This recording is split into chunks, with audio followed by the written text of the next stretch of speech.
Coming up on We Talk News this week, Vermont Senator Bernie Sanders tells it like it is at an Iowa town meeting. What you are now seeing is a radical change of consciousness with regard to that war. You're seeing state after state after state legalizing marijuana. I would legalize marijuana nationally. I am supportive of that, but we are making some progress in state after state. Another sign of progress? The in-person cannabis trade show is back. This time, the stop is in Boston, where NECANN returns for its 6th year and its first in months. It's fantastic. You can call it a comeback. It's been 2 years since our last show. The big keep getting bigger as Cresco Labs acquires a Bay State operation for $90 million.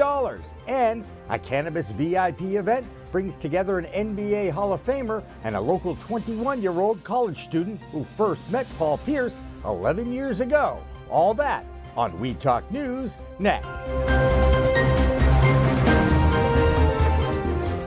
Pro Cannabis Media programming and PCM TV is supported by Revolutionary Clinics, Massachusetts' #1 medical dispensary where the patient comes first, and by Salient Systems for Video Surveillance. You've got regulations, Salient has solutions for your security needs. And by Accounting Buds, your #1 CPA specialist for the cannabis industry.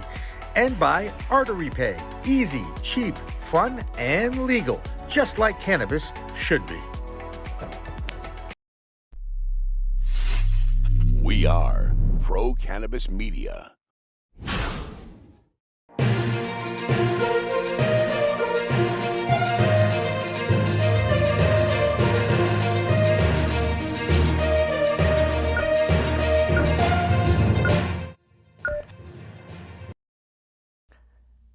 Hi everyone, welcome to another edition of We Talk News. I'm Jimmy Young from Pro Cannabis Media. So, have you told us your cannabis story yet? Every month, we want to hear your cannabis story. What role has the plant played in your life? You could win a great cannabis storage unit from yourstorywithanI.com. Just tell us your story. First up this week, the public comment period for the federal legalization bill has passed now that the September month is here and the work now begins. One senator who has always been pro-cannabis is Vermont Senator Bernie Sanders. At a town meeting in Iowa, he seems to be encouraged with the progress towards legalization state by state. I think we're making progress. Look, my own view is that the so-called war on drugs has been an abysmal failure. It has destroyed God knows how many lives, disproportionately African American and Latino. What you are now seeing is a radical change of consciousness with regard to that war. You're seeing state after state after state legalizing marijuana. I would legalize marijuana nationally.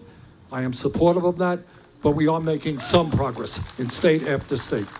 Another encouraging sign that the cannabis industry is finally emerging from the pandemic shutdown is the return of the face-to-face trade show. 2 weeks ago, it was in Las Vegas. This week, it's in Boston with the 6th annual New England Cannabis Convention at the Heinz Auditorium. The sound of construction workers working with staff, setting up trade show booths with familiar names like Rev Clinics, Green Bros, The Botanist, Trulieve, and of course our friends at Accounting Buds. All ready to go. No one is more ready than the founder of NECANN, Marc Shepard. It's fantastic. You can call it a comeback. It's been 2 years since our last show, October 2019 in Maine. So yeah, it feels phenomenal to be back. I mean, cannabis is all about that. It's about bringing people together. It's about healing people, sharing remedies, sharing experiences. More importantly, sharing knowledge and really differentiating the product and explaining what is best for each individual user and talking about it, answering questions, sharing experiences. This is what this convention is all about. Like so many businesses, the pandemic hit the trade show industry so hard, but Marc Shepard reports that his numbers are equal to last show that they held back 2 years ago. And we've got 2 exhibit halls here in the Hines. They're just about at max capacity. We've had people signing up even the last few weeks. The pre-sales have been flat with 2019, which was our best year ever, so we're really excited. As far as COVID protocols go, Shepard believes his show will have no different exposure than going to the supermarket.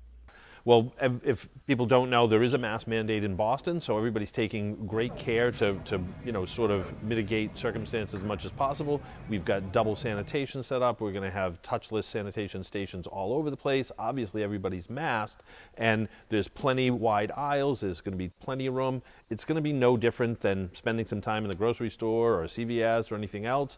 Just take your reasonable care and caution, be respectful of everyone else, and we'll all have a great time.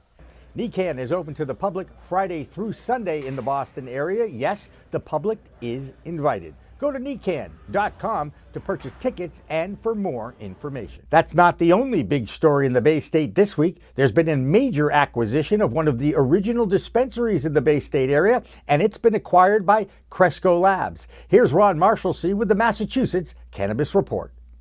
I'm Ron Marshalsea with the Massachusetts Cannabis Report for We Talk News. Last week, Chicago-based Cresco Labs completed its takeover of Massachusetts Cultivate. The deal was worth $90 million, and according to Cresco CEO and co-founder Charlie Batchel, it was an important step for expanding its presence in attractive states like Massachusetts. Batchel said in a press release, expanding operations in the most strategic U.S. cannabis markets is at the heart of our growth strategy, and we're thrilled to have the opportunity to show what can be achieved through a maximized footprint in Massachusetts. We have been thoroughly impressed with the Cultivate team and their quality of their operations. We look forward to a productive and efficient integration process to carry their historical strong momentum into the fourth quarter and beyond. This deal gives Cresco approximately 42,000 square feet in flowering canopy and also adds 3 operational dispensaries in Leicester, Framingham, and Worcester, bringing its combined retail storefronts in the state to 4. The New England Cannabis Convention is returning to Boston after almost 2 years. Along with the several hundred vendors that are there ready to go, NECANN is offering several separate ticket workshops. Marc Shepard, the co-founder and president of NECANN, explains the different workshops that are available this year. We have 4 separate ticket workshops. They're workshops, which is the most we've ever had. Typically we have 2 or 3, but we have a Massachusetts Hemp Seed to Sale workshop. We have an actual certified responsible vendor training where dispensary workers can get their actual certification. We have a yoga and wellness one, and then we have one that's on how to market your brand and social brand in order to raise capital for your business. The New England Cannabis Convention is September 10th through the 12th at Hines Convention Center in Boston, starting at 11 a.m. Friday and Saturday and 10 a.m. on Sunday. That's this week's Massachusetts Cannabis Report. For We Talk News, I'm Ron Marshalsea. In New York, a pleasant surprise as acting Governor Kathy Hochul nominates 2 key leaders for the new Office of Cannabis Management. Hochul nominated and the Senate approved the appointment of Chris Alexander as executive director. He was the former policy manager for the Drug Policy Alliance, and lawyer Tremaine Wright has been named the chair of the Cannabis Control Board for the state of New York. For a complete wrap-up of the holiday weekend in cannabis sales, here's Debra Borchardt from the Green Market Report, who's reporting from Times Square this week. Debra? This is the business update for We Talk News from the Green Market Report. Cannabis consumers flocked to dispensaries on the Friday of this past Labor Day weekend, resulting in the 3rd largest day for cannabis sales in 2021. Unfortunately, that was the only good news for cannabis retail for the holiday weekend. Overall, sales dropped in 21 versus 20 for the last weekend of summer. Sales on September 3rd, that Friday, were up 10% over the previous 4 Fridays, and that's what drove this day to be the 3rd largest day of total U.S. cannabis sales so far this year. Acreage Holdings reported that Hurricane Ida caused extensive damage to its cultivation center located in Sewell, New Jersey. It was nearing completion of construction, but now the damage is going to significantly delay the opening of this cultivation center that had been planned for the first quarter of 2022.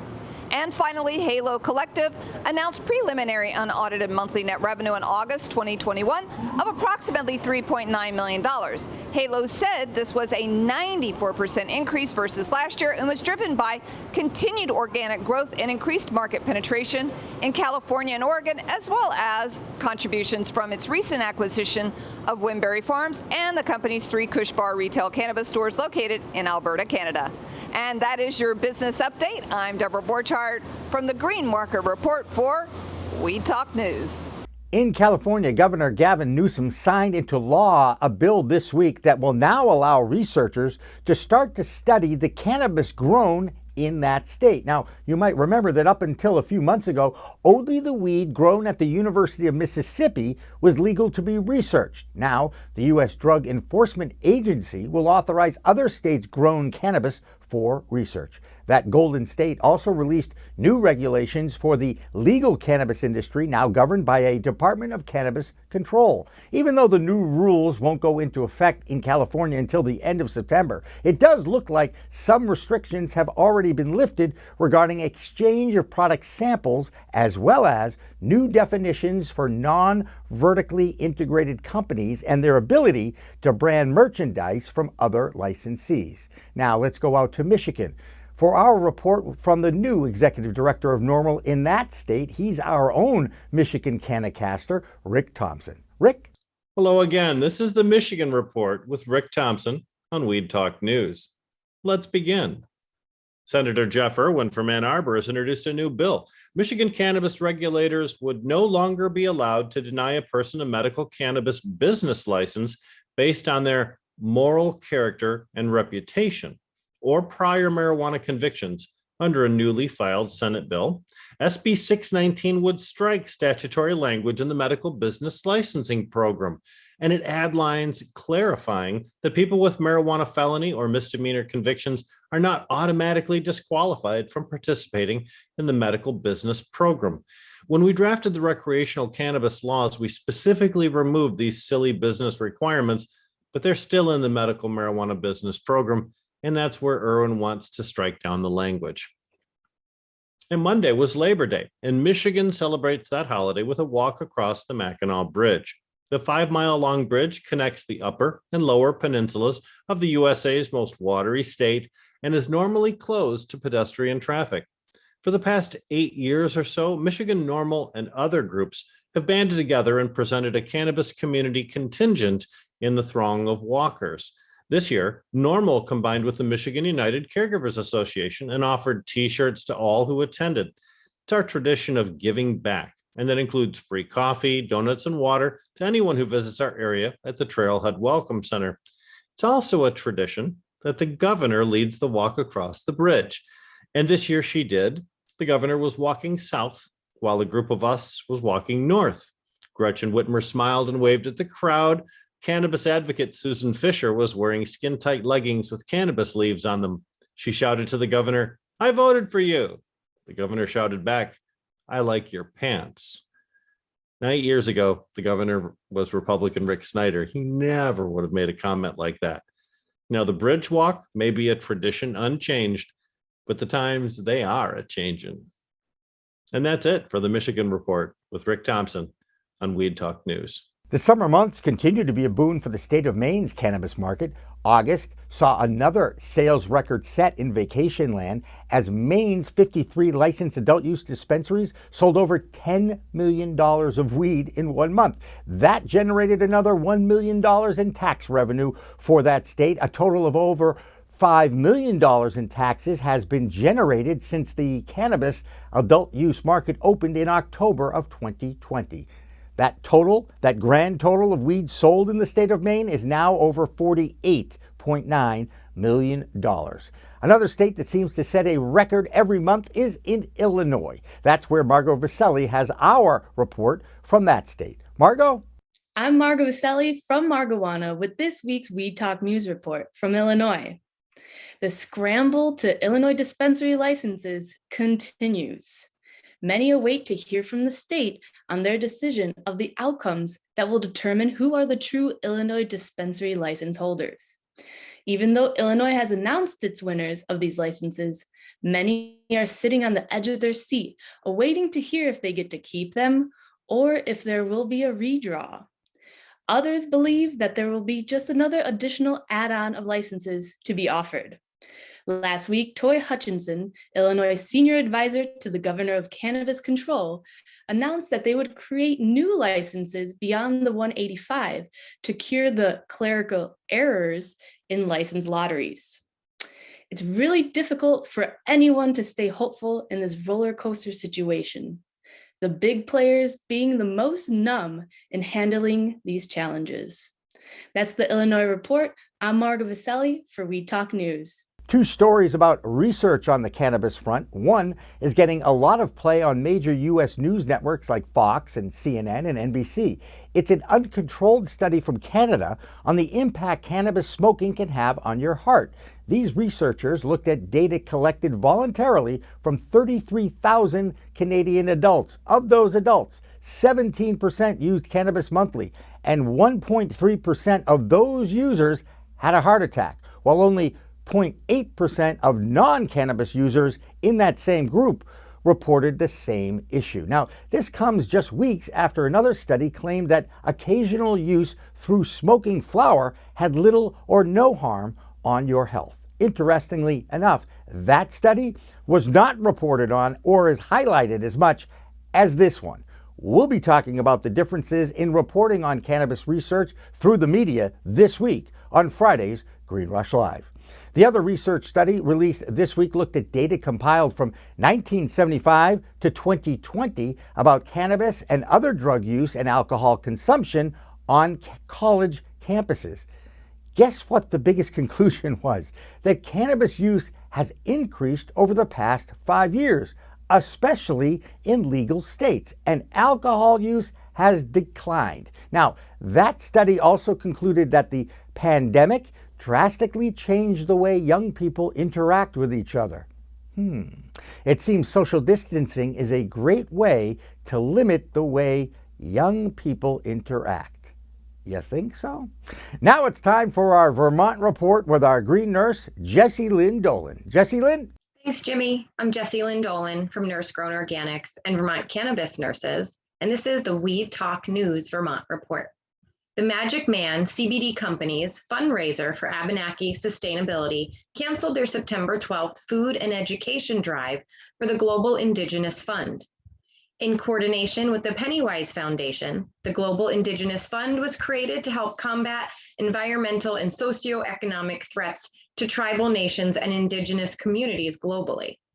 You can still donate by going to magicman.com/Global Indigenous Fund.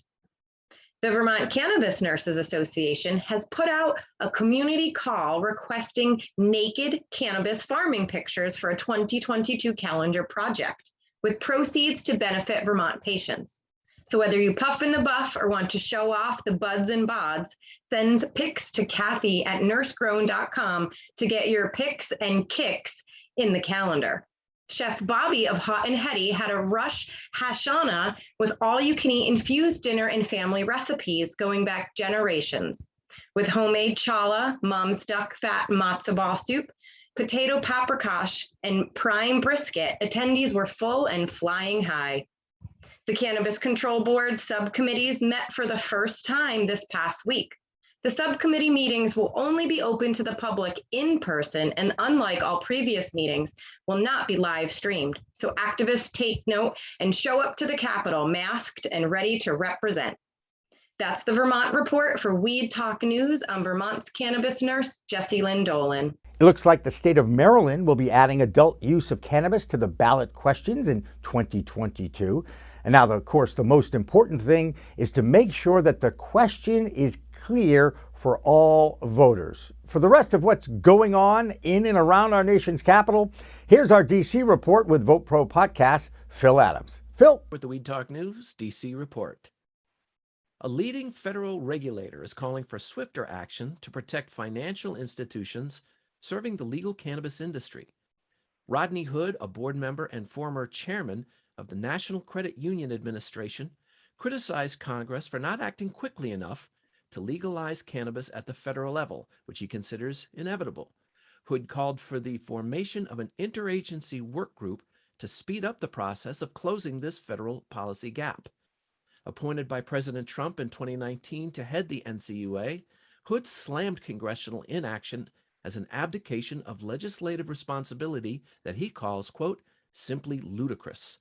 The NCUA is an independent federal agency that provides deposit insurance to credit unions. The American Medical Association this week joined a growing chorus of national research institutions in concluding that legalization of cannabis does not lead to increased usage among young people. In a study published in the Journal of the AMA, researchers found that legalizing cannabis for adult use did not correlate with an increase in youth consumption. Rather, the data showed the overall effect on adolescent cannabis usage to be, quote, statistically indistinguishable from zero. Their findings were generally consistent with recent studies by the Centers for Disease Control and Prevention, the National Center for Education Statistics, and the National Institute on Drug Abuse. A group of Maryland lawmakers met this week to discuss plans for a 2022 ballot initiative to legalize cannabis for adult use and to implement a regulated marijuana market in the state. The House Cannabis Referendum and Legalization Work Group was appointed by Maryland House Speaker Adrienne Jones. The work group was tasked with identifying lessons learned from other legal states and crafting legislation for a ballot initiative to put the question of cannabis legalization directly to voters. Maryland legalized medical cannabis in 2012 and decriminalized cannabis possession in 2014. That's the Weed Talk News DC report for this week. I'm Phil Adams from Vote Pro Podcast. Now, we all know that interstate legal commerce of cannabis is prohibited even among legal states. However, over the past few years of reporting on the cannabis news, we seem to hear a lot about cannabis being sent through the U.S. mail, FedEx, UPS, or other carriers. Sure enough, UPS turned over a large parcel of weed to the town of Geneva, Wisconsin's police department. They immediately posted on their Facebook account that they're trying to find the rightful owner of the parcel of pot. Now, while they've had received hundreds of comical posts, no one has claimed the parcel. Good move. And finally tonight, sports figures have always been looked up to by young people. After all, as a kid, you could shoot a basketball, throw a baseball, or kick a soccer ball just like the pros. And there's no better role model than a bigger kid for a younger one. Well, what happens when those kids grow up to be 21-year-old college basketball players? Now, their role models usually are out of sports, and these days some are endorsing an adult product like cannabis. So what do? Well, you accompany your old college professor to a VIP event sponsored by Hubcraft to meet your role model. That's what I got to do with Trevor McLean from Boston, a senior at Emerson College just a few weeks ago when Paul Pierce was in town for a VIP event with Hubcraft. Been in the space for the last 5-6 years. I'm excited to launch my brand here, in a place I call home. And with the help of Hubcraft, all you locals here, thank you, once again, and it's gonna be a great time. That's NBA Hall of Famer Paul Pierce, and yes, his line of craft cannabis will be available at the Hubcraft dispensary in Holyoke when it officially opens later this year. In the meantime, Paul was in town for a publicity tour, and there, on the cover of the Boston Herald newspaper from 2010, was a 10-year-old named Trevor McLean. He was hugging the sneakers of his basketball idol, Paul Pierce. So I was 10 years old, and my mom offered to bring me to an event that Paul Pierce was having to basically help child obesity and to give kids a lot of exercises to do that could help to, set up a bunch of food stands and teach them about the right different foods to eat. So I was just 10 kind of volunteering there, and Paul Pierce was obviously, my biggest idol, like from probably 10 or probably from 8 to 11 years old. I was dressing up as him for Halloween, doing all these projects on him. He was just my idol. So yeah, I was pumped to be there, and it was like midway through the event. I think he got up on stage to talk, and I was standing right at the edge of the stage. And thank God I was 10, because he had a lot of security there, and definitely a lot of security near me. So when he kind of walked over to like the edge of the stage, he didn't really see it, but I lunged forward on the stage. I just had to give him a hug. I just had to feel it. Now, the two had never met until that event, and it took some serious positioning to bring these two together again 11 years later.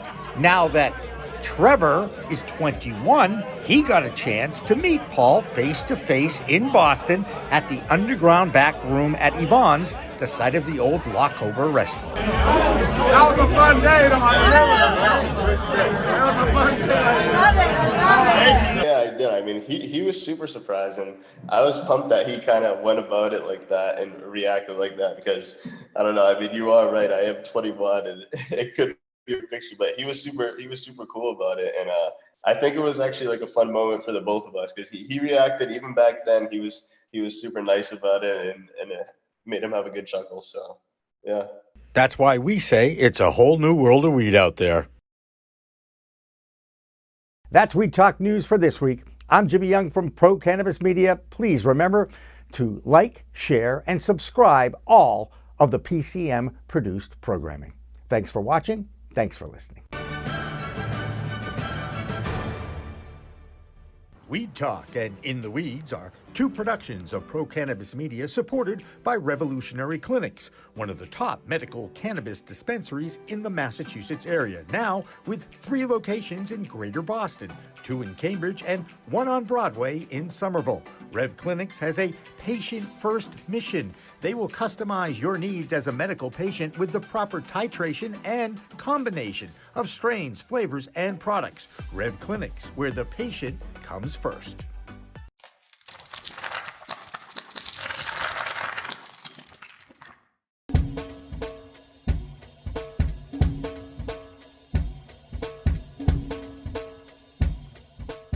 Difference is building a solution for that individual.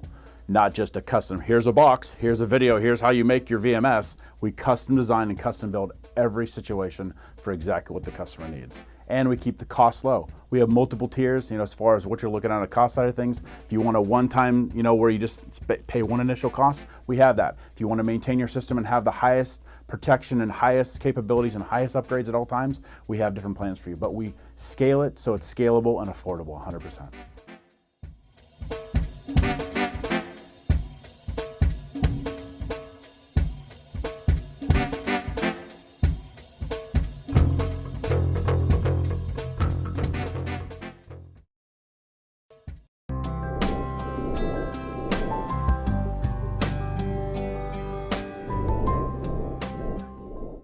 Pro Cannabis Media programming is available live and on demand on our Facebook page at Pro Canna Media, on Instagram at Pro Cannabis Media, on LinkedIn also at Pro Cannabis Media, on YouTube and YouTube Live on Pro Cannabis Media, Twitter at Pro Canna Media, and on twitch.tv/Pro Cannabis Media. So like, share, and subscribe to all of our content, newsletters, and shows live or on demand. We are Pro Cannabis Media.